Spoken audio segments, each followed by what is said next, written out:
Chris, thanks so much. And thanks and welcome everyone to this panel discussion on preparing for patient-centric drug development regulations. So I'm Jamie.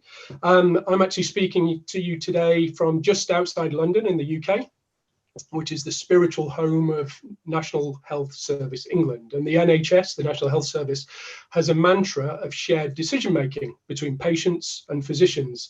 And when it comes to directing treatment and receiving treatment, it firmly believes that every patient should be able to say, no decision should be made about me without me. And I actually can't think of a better mantra to frame our discussion today. So joining me, I have an expert panel, and I'm just going to ask them to introduce themselves now. And Hannah, maybe if you can kick us off. Hi everyone, so I'm Hannah Mann. I am one of the founding partners of Day One Strategy. We are specialists in healthcare market research, so we do lots of research with healthcare professionals, so physicians, but also patients as well, sort of blending technology with human intelligence to bring new insights to our pharma clients. Super, thank you, Hannah. So an experienced professional who's made listening to patients her career. And Mike, over to you. Hi, Mike Rear. I'm the CEO and founder of two companies, actually, Idea Pharma, which is a path to market planning strategy group. So we tend to focus on phase 1, phase 2 paths that companies can pursue, and we've just launched a company called Protodyme, which is it's the slang title is a pre-RO, so it's a kind of pre-CRO, if you like, for preclinical and very early phase exploratory research in the pharma and biotech space. Super, thank you, Mike, and a strategic advisor to many companies, so able to talk about the strategic direction that the industry is taking with regards to patient centricity. And then two ladies who we've actually already heard from. So Yasmin. Hi everyone, my name is Yasmin Goma, and I'm a senior scientist and the associate director of the Laboratory of Drug Delivery at Georgia Tech. We here are doing research on drug delivery systems, specifically microneedle patches for the delivery of drugs and vaccines. We're currently testing a lot of vaccines, and we're actually, as we speak, are running a clinical trial on a measles and rubella patch that we're very excited about. Super, thank you for joining, Yasmin. And finally, last but not least, Twinkle. I am Twinkle Christian. I'm a scientist at Amgen in the process development department. And at Amgen, we work on multiple modalities and take the molecules all the way from phase 1 to commercial and past launch. So at any given point, we are doing drug development, device development, and also incorporating patient feedback during drug development. Super, thank you, Twinkle, and welcome. And just a note to the attendees here as well, we'd like to try and make this as interactive as possible. So if during the panel discussion here you do have any questions, please just ping them in through the chat, and I'll do my best to convey them in real time. Okay, let's kick off. Twinkle, why don't we turn directly back to you? So I really enjoyed your presentation today. I think you described in your words the need for development programs to ensure that innovation and regulation are not out of sync. And I think the new FDA regulations ensure that we're now synced up with the third angle of the triangle, which is around patients. And I wonder if you might, for the benefit of the audience here, just describe what you believe are the aspects of the FDA guidance that are most different from the historical status quo. So this guidance that is towards patient-centric or patient-focused, as the FDA calls it, drug development, and that was launched last year in 2020. So it's historic because I think it shows the FDA's commitment, or the agency's commitment towards patient feedback and how we can incorporate this into drug development. Not only that, but also making sure that this can be used for regulatory decision making as well. So I guess in that aspect is definitely very different from other guidances.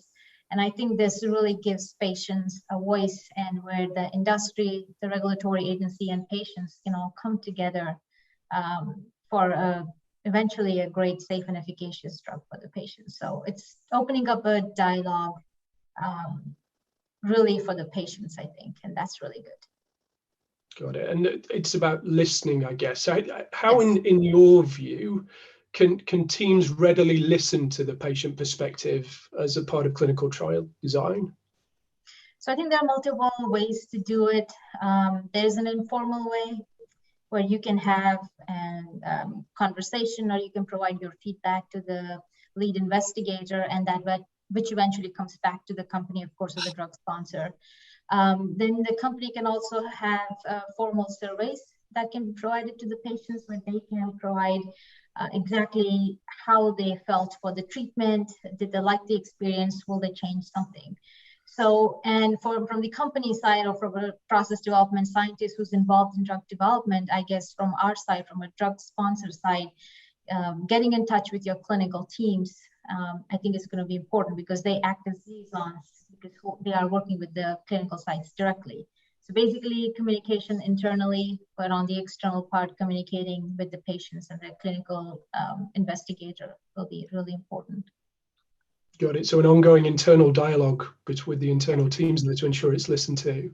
So do you, as an expert in this area, have any suggestion to how teams can ensure that feedback is driven into drug development and incorporated into that decision making? And I'm just interested, the role of patient advocacy, it used to, I guess, be a role within an organization, but now it's an inherent culture. How do you feel that the role of patient advocacy has changed as well? So I think through a lot of consortia efforts, you can reach out to patient advocacy groups, and you can invite them through this consortia. So when you are part of a consortia, you're not representing your own company, but you're coming together as an industry. And so you are listening from the patient. And as an industry, you're trying to solve this problem. Okay, and depending on of course, the issue, you can incorporate it as early as during target selection, or in research and development, or depending, sometimes you can do it later in the stage. But the key is, as long as you're communicating with either the patient advocacy groups or the patients themselves directly, and trying to incorporate that feedback, I think that's where the key is. So communicating at any given stage of drug product development, I think that will be the key to make sure that that feedback is incorporated. Got it. Thank you. Thank you so much. Okay, let's move to Mike. So Mike, protodimer, PRO, and I love the term. And I note on your company's website that you describe your ambition is to combine questions and evidential paths to support and drive better decisions for phase 2 and for later clinical development. So that's quite an ambition. How do you as a team, or should I say, what role do you see as the patient voice having in that process? So it should be huge, because if the patient is the ultimate destination, that their needs, their wants, their goals have to be considered and considered as early as possible. Our big thing, though, is in not seeing patients as homogenous or as monolithic. They even within a population or a spectrum. But our big thing is about trying to move away from what we would regard as linear drug development, as in, the drug leaves preclinical, enters clinical, and we've already decided what it is.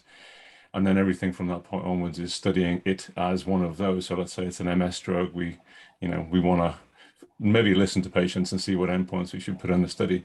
But what if it wasn't an MS drug? What if it was, what if it could have been something else? And I think that's really the approach that we're taking at Protodyme, is to say, well, actually, because at phase 1, you cannot know what the drug does. And you also can't really know what the patient might want or what the market might want it to do. I think you have to listen to a lot of different kinds of voice, and also to, I think the ways that you can listen to patients aren't just listening and asking them. There's biomarkers, there's metrics, there's all kinds of ways of listening to patients as soon as you extend that definition. So I think all of this is about saying, look, if we're going to get to a better destination, we needed to have started a better path to get to that destination much earlier in development. Got it. And you talked about biomarkers, you talked about other signals. What techniques and processes do you try and encourage your more innovative clients to take on board to capture patient perspectives and the patient voice? Yeah, well, the wonderful thing today is, so many ways of doing social listening, scraping, just finding out which words patients use when they talk about their diseases and maybe how that breaks apart. You know, one of our cheats, one of our tricks, if you like, is to never use the word efficacy. We never use the word safety, because efficacy, even in one disease, has 10 different things that it could mean. You know, whether it's an impact on symptoms or prevention of progression or disease modification. I think it's very important to be specific about what those things are, so that when you're listening, you can have a very close connection between something that your drug does and really what patients might want. The other thing, of course, is that you don't necessarily have to assume that they know what they want. I think the other way to do this is to stimulate, to give them ideas about what they could have. It makes sense for us to be the masters of what they could have, what the drug could be, and to provoke and stimulate responses in that way, because none of us could know in 10 years time what disease endpoints we might want to put into a phase 3 study. But that's our job, is to understand what might matter to those patients within a particular disease. So I think the great news is that there are so many techniques now to listen if you want to. I think wanting to, that's the first step. And as soon as you ask those questions, that there are a lot of ways of going and finding the answers. But I always think the questions are the things that pharma's missed so far, is even wanting to build a kind of patient relevant outcome into a phase 3 study. But if you don't, I mean, we've seen that the biggest cause of trial failure at phase 3 is inability to recruit patients into the studies. Just simply the biggest cause of failure. And that tells you something about how mismatched those studies were with the real needs of patients. You've got it. And I think it's come from a historical view of wanting to, and what the FDA have nicely done here now is positioned us as needing to take on board the patient perspective. Twinkle, you described the value of an early and transparent dialogue with the FDA in your presentation, and I think the dialogue around the patient view will just continue to grow in its importance. I'm going to ask you about your IDEA Pharma Innovation Index, Mike, which is about the optimal use of dollars and how innovative the industry is, the big pharma industry is. When you look at those companies that do best in that index, what value does patient focus hold in positively differentiating your success? So I think it's subtle, because I think companies still can succeed by launching relatively effective cancer drugs into the world and hoping that that they get prescribed. And I'm going to say, if there's an area that ignores patients, oncology would be one of those classic areas. But no, I think that, the companies that are smarter and more agile are often set up to learn early, what patients want, how they respond, even how they segment, and to begin to pivot in the face of new news. That in terms of we call it the patient voice, but of course that comes in often a choir or a chorus rather than a kind of single patient. Because even choosing which patient do you want to talk to, that's part of the hard yards. So it's important to get a spectrum to listen to other opinions as well. And I don't think it's any surprise that companies that tend to do well in our index also tend to have roles like chief patient officer or other, more focused roles to make sure that that the participation of people, real people in real studies is going to make a difference. There's no surprise that I mentioned the clinical trial failure rate. That's one of the metrics that we include within the innovation index. But we also include, do you get reimbursement? Do you launch well? Do patients take the medicine, once you've put it out there? And of course, all of those things, do have their starting point in how well did you plan your studies. So it's no surprise that the companies that tend to do well at launch, at getting patients to take the medicines, have listened at some point in their path to market. Super. Thank you, Mike. Okay, let's move on in the interest of time. So Yasmin, thinking about the interface between academia and industry, and now turning, I guess, to drug delivery systems. So I wonder if you might personally reflect on the role that Georgia Tech plays in bringing forward innovation from the various earliest stages. And I think as part of that, how do you leverage the patient perspective when deciding which programs from the very many you could choose you actually wish to pursue? Sure. So as you know, Georgia Tech have been known for years for its excellence in, beside teaching, research as well. And the major research strength is its ability to bring engineering together with the biosciences, and that would create new solutions for healthcare problems. And these innovations from laboratory through the functional prototype stage can also coordinate all the commercialization activities that would be necessary to bring them to the market. So they have all the lawyers, you get all the help that you need to have your startup company. So there is a lot of support. And of course, it attracts a lot of funding, whether nonprofit or like governmental. So because of, again, of the kind of research that Georgia Tech have been doing in the past and the facilities that are there to even do more. With respect to the patient perspectives, and I guess I'll speak from a drug delivery point of perspective, I feel like the patient, or in case, yes, so I was talking about the role of the volunteer, in this case in our clinical trial, for instance, is I would look at it as an active role and not just a passive role, not just a volunteer that just waiting to get the vaccine tested with whatever dosage form, because that feedback that comes from the patient or the volunteer would help us develop the next microneedle patch. So we always listen to the patient. So for instance, we would ask him if he have any pain. And that's a very crucial part in developing our microneedles in terms of length and all these properties to it. Also the ease of use, because eventually these microneedles, for instance, or these drug delivery system that we are developing, we want them to be self-administered if possible. And that would save us a lot of time, a lot of money.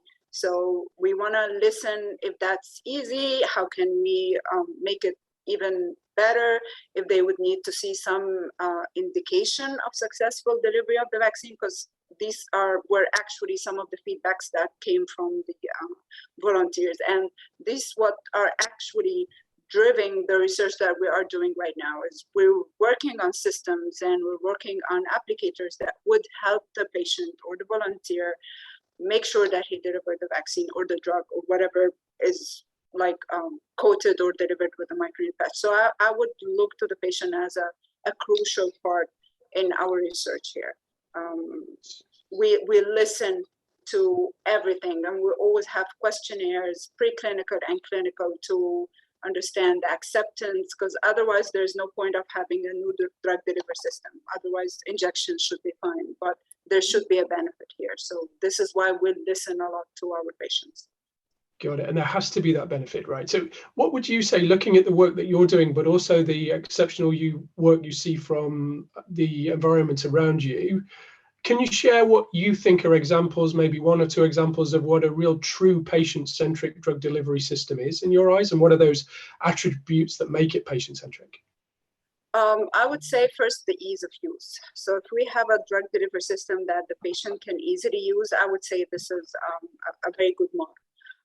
So we work on this even without the need of an applicator. If we could also make a lifestyle better, or even make save lives through vaccination with a microneedle patch, and this has been demonstrated in many of the projects that have been working on measles, rubella, IPV, and a lot of other vaccines. I would say many projects that we are currently working on, especially aiming at saving lives, making the lifestyle better, or I would say the adherence of the therapy much better. So having a patch that would deliver a drug over an extended period of time, rather than having a pill on a daily basis, which is something that would change the lifestyle and make sure that the patient is always on time with their medication. So this is one of the projects we're currently working on, is a contraceptive hormone that can be delivered by a microneedle patch rather than a daily pill. So this is, again, it's what we are looking at with our drug delivery systems. You get it. And I think ultimately the industry will measure its success regarding patient centricity with regards to outcomes, right? And those are the hard measures that we'll see coming forward. Yasmin, thank you. Hannah, let's turn to you. So I think what we've heard so far is that the industry is taking notes and sitting up to what patients are saying. I think from you as a research expert, as a market research, as a patient research expert, I'd really like to understand what research approaches you see industry taking to uncover patient needs and uncover the patient voice? Yeah, and I think before we kind of get into the nitty-gritty of sort of techniques and methods, I think really we probably need to step back and take a macro view of our approaches.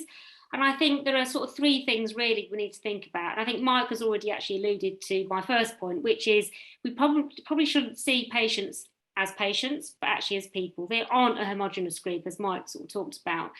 You know, their lives aren't defined by a singular disease. You know, they often have more than one condition. There's a lot going on. So if we just sort of focus on them as, say, a diabetes patient, then you really are going to miss the bigger picture. So it is important to look at the whole person if you really want to understand what their needs are. I think secondly, it's kind of also understanding the context to which people experiences their illnesses and their diseases. You know, and if you don't look at if you don't understand the context, it really is quite hard to understand, you know, what drives certain behaviours and kind of, again, what their needs are. So we need approaches that help us address that. And I think finally, it's kind of leveraging what we know from behavioural science. So I am not a behavioural expert by any stretch of the imagination, but I do know from lots of years and years of experience that people do not always act in a rational manner. And we see this all the time with non-compliance, right? So people don't take their treatments, even though it has a detrimental effect on their health and, you know, really sort of serious consequences for their quality of life. But, you know, as we know, sort of life is not that simple. And often people themselves don't even kind of know why they behave in a certain way. So we also need to use approaches that go beyond just the rational, but also tap into kind of the unconscious drivers of behaviour as well. Super. So what are those techniques, Hannah? So, I mean, I could talk about this all night, as you know, Jamie. You know, one of the sort of most used approaches is ethnography, which is observing people's lived experiences as they happen. And back in the old days, it was quite hard to do this because you had to literally kind of live with people for a couple of weeks, and that's not particularly great for sort of commercial models. But you know, with new technology, there really is no excuse now. So, you know, most people have a smartphone of all ages and generations. We have voice technology, which allows us to collect data in different ways as well, very easily and frictionless for people. And also we have wearable devices as well. So again, Mike alluded to this, different ways of getting data in terms of how people are experiencing their diseases. And you know, that provides us with that sort of rich context, which I talked about before. And also I think the other benefit of ethnography and observing people is quite often people don't know themselves kind of what their needs are. They're not aware of them.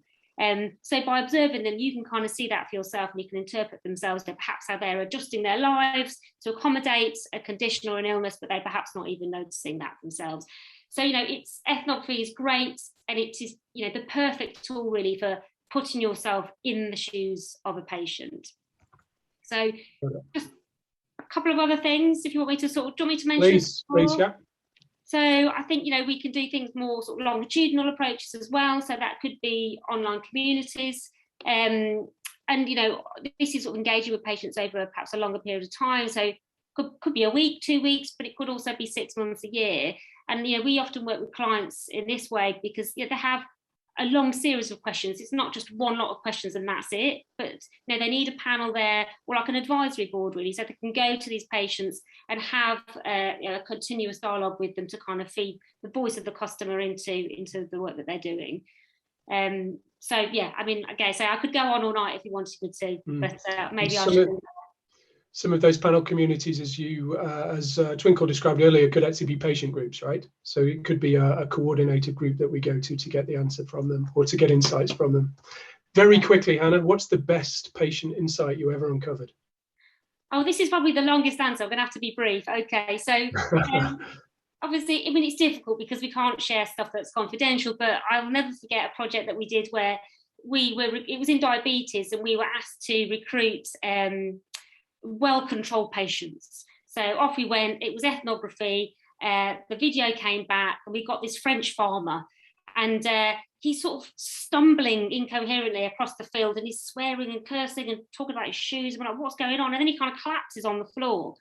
And he sort of comes around and he says to the person holding the camera, please, can you go and get some sugar cubes and some Coke out of my fridge? He takes it, comes round. You know, the person with the camera sort of says, oh my, this is terrible. You know, this is awful that your diabetes is affecting you in this way. And he went, oh, don't worry, this is what it's like living with diabetes. It's like this all the time. So I think the learning there was that, diabetics patients sometimes have a very different idea of kind of how they see their disease and pharma companies. And you should never make assumptions that you're always talking the same language, because clearly that's not always the case. So there you go. Okay. And he was a pharma FA rather than PH, right? Yeah, as in literally farmer with a pitchfork. Yeah. Thank you, Hannah. Okay, thank you. Let's move back to Twinkle, if we may, and a question around regulations. And we've been looking at Nanoform around the adoption of 505(b)(2) type approaches and trying to help our partners in advancing some programs there. And I think when you look coldly at the numbers, at the approaches there, we have seen an increased adoption of the 505(b)(2) pathway. Twinkle, what opportunities do you see there to accelerate patient-centric formulation through that mechanism rather than traditional B1 type mechanisms? I think the traditional B1, you will require a full NDA package. So what you're really doing is the traditional drug development. You're going through the entire cycle of it.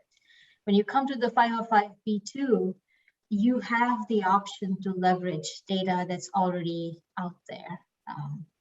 But the question is, from a drug manufacturer, what is your indication? What is your candidate? What's your patient population? What's your regulatory strategy? Where are you going in the world in terms of this medication that you're trying to develop? And also access to the information that's already out there. Is the company satisfied with it? Is satisfied with the approach that was already out there from the innovator? So if answer to all those questions is yes, and you have the right information, then I think at the end of the day, you're shaving off a lot of time for that traditional drug development. That means, what that means is you're moving a little bit faster. That means the patients can get the medication a little bit faster as well. So that is one way why it could be beneficial, and it becomes a more of a patient-centric approach. Again, but have to have those checks and balances in place, and if everything works out, then definitely is the way to go. Got it. And I know you can't speak specifically around your company direction here, Twinkle, but look, when we look at applicants to the B2 type pathway versus B1, we don't see massive amounts of big pharma uptake through the pathway. Do you have any reflections on how companies are actually balancing one versus the other? I think it depends. And like I mentioned, right, it's going to be a combination of factors, candidate selection, candidate assessment, and every company approaches this in a very different way. Some companies have platform approaches where they have worked out certain things that they have to do. They'll start off with 1,000 candidates, whatever you land up, eventually you boil down to 1 or 2, and then that one candidate moves forward. So it's, I guess, depending on what strategy a company likes to use, how thorough they want to be, and again, access to information. It's also access to what happens after you launch the drug. Do you have exclusivity? Is that the right time to launch your product? So there are a couple other factors that will play into it as well. So there's a science part of it, there's a regulatory part to it, and then there's, of course, the patient part to it. I guess when all of these align, then somebody makes that decision to go forward or not to go forward with the regulatory pathway. So it's the alignment of those three tangible factors. Yeah. Super. Okay, let's move on. A couple more questions. Okay, so let's go back to Yasmin, if we may. So and I guess getting down to the nitty-gritty here. So about the landscape of technologies that are available for engineering and formulation specialists to make drugs more patient-centric. In your view, what do you feel is actually offering the greatest potential? It's a very subjective comment, right? But I'd love to hear your viewpoints. I feel, again, the potential would be in a microneedle patch that can be easy to use. That's the main thing. Cutting down on the costs of kind of vaccination campaigns and all the associated logistics can help. So imagine in a scenario like what we are currently living in with the pandemic, if you would be able to receive a microneedle patch for the vaccine, of course, provided it's stable, which is not the case with the mRNA vaccines, for instance, that's a huge thing. So I know that we're not ready right now with a microneedle patch for vaccination as if of today, but hopefully with the like integration of, again, the regulations that is still not clear, FDA regulation not clear for the microneedle patches, as well as the manufacturing process that can be scaled up in a cost-effective way. Maybe we can be ready next pandemic. I'm sad to say, of course, that we would be expecting another one, but that's the truth. Of course, there are still a lot of obstacles facing this, like the uncertainties about the safety. So we're still not very sure about the safety of microneedles, but at least all the clinical trials that have been published so far or done so far, there are no red flags or no safety concerns. So that's kind of reduced the risk that anyone would take in developing a microneedle-based drug delivery system. And of course, the risk is associated with a lot of money that he has to pay upfront. There is still the uncertainties about, are we able to scale up their manufacturing in a cost-effective way, a reliable way, be able to make billions of microneedle patch in no time? That's a question that we should be able to answer very soon. Again, there are still companies developing these technology, like Vax's presentation is an example of it. However, this is coated needles, and we would be aiming or hoping that we can do with the dissolving microneedles, because that would, again, have no sharp, no need for sharp disposal. So that's an additional benefit to it. So there are still obstacles that need to be addressed here, but again, I would see a big potential in something like this, that I would see it's every bit of it is patient centric. Everything is addressed to the improving the lifestyle and saving the life of a patient. And Twinkle, maybe if we go back to you, I really enjoyed your presentation where you reviewed a lot of different applications, modalities, which are getting increasing prominence. Which of those actually excites you the most as a scientist, as a drug developer, and which do you think holds the greatest potential? Actually, I didn't mention that, but this is not a reflection of my company. This is just me personally. I don't have a fear of needles, but when I get old, I think I want transdermal patches. I know you can't get biologics through them yet, but if there was a system where you have no needles, all you need is those patches that could be shipped to you, or you could pick up, or a drone could drop it off. And as long as you understand the medication, it should be very easy. So you can go about your daily activities and you don't have to show up in a clinic and maybe with a healthcare professional or a caregiver for 4 hours for like an oncology medication. Again, it seems like a pie in the sky at the moment, but I think with all the newer modalities coming in, the drug delivery technologies, working very closely with the innovators, it could be possible. But that's what I would want if I got all those transdermal patches.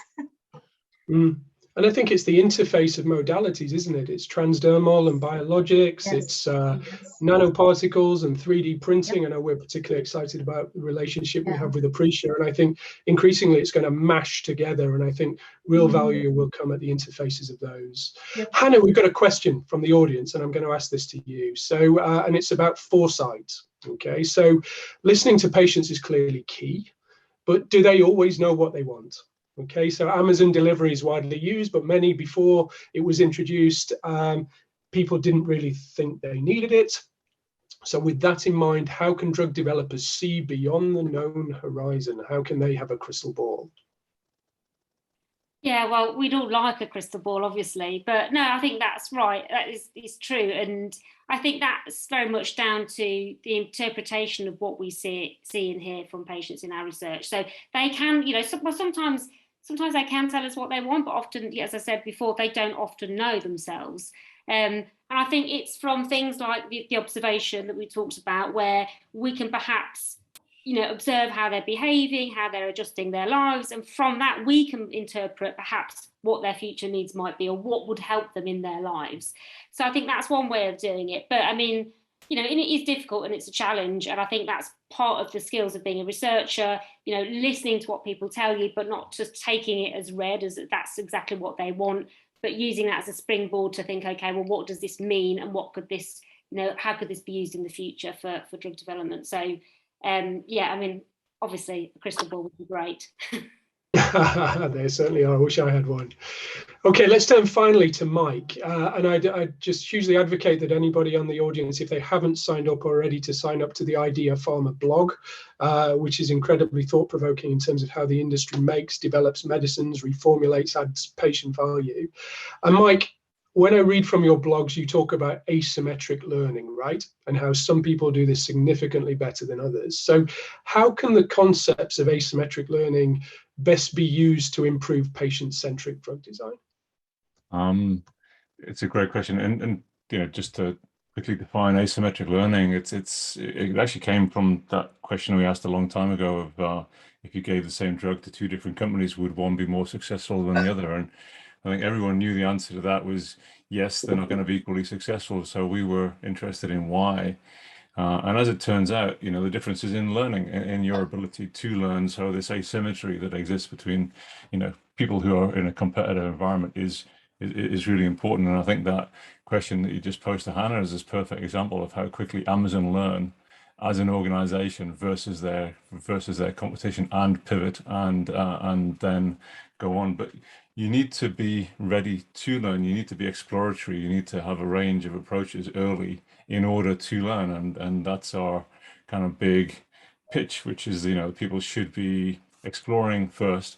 I use the example, you know, if your 4-year-old, you were convinced that she was going to be a doctor, and all that you did for the rest of her, adolescence and her teen years was to train her to be a doctor, and then you found out actually she wasn't a very good one, or you found out she didn't like it, and you found that out at the age of 16 or 21 or 25 or 40, you might have wished that you'd explored more things, you know, ballet or sports or, you know, mathematics or something, you know, that. But actually, that's what we do to our drugs all the time, is that we seem to, you know, believe that they're going to be a doctor, and that's all that we ever find out.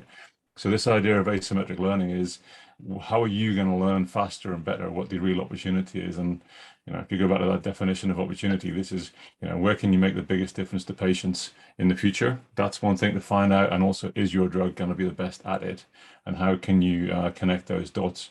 So I think all of these questions that you know, Hannah's and Yasmin's and Twinkle's approach is basically say, look, you know, in order to understand the opportunity and understand what a drug might do, you might need to prototype it. You might need to show somebody something that they've never thought about before.